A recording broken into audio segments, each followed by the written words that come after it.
அனைத்தையும் விட்டுவிட்டு இயேசுவை பின்பற்றினார்கள். லூக்கா எழுதிய நற்செய்தியிலிருந்து வாசகம்.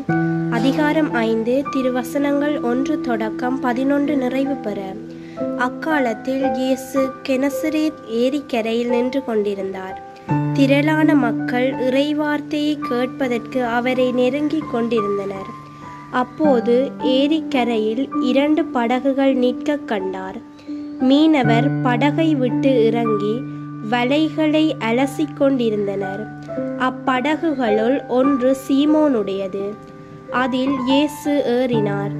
அவர் கரையிலிருந்து அதை சற்றே தள்ளும்படி அவர்களிடம் கேட்டுக்கொண்டு படகில் அமர்ந்தவாறே மக்கள் கூட்டத்திற்கு கற்பித்தார்.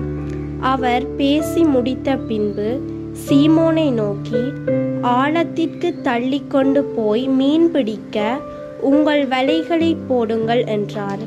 சீமோன் மறுமொழியாக, ஐயா, இரவு முழுவதும் நாங்கள் பாடுபட்டு உழைத்தும் ஒன்றும் கிடைக்கவில்லை. ஆயினும் உமது சொற்படியே வலைகளை போடுகிறேன் என்றார்.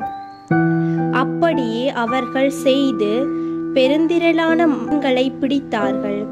வலைகள் கிழிய தொடங்கவே மற்ற படகிலிருந்த தங்கள் கூட்டாளிகளுக்கு சைகை காட்டி துணைக்கு வருமாறு அழைத்தார்கள்.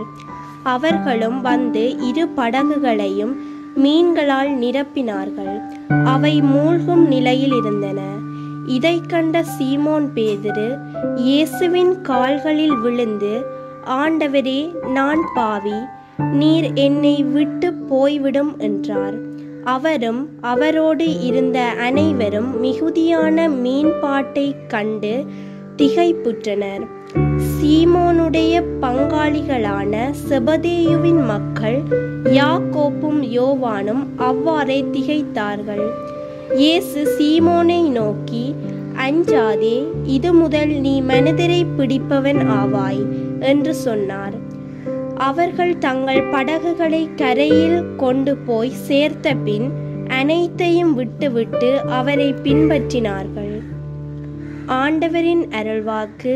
கிறிஸ்துவே உமக்கு புகழ்.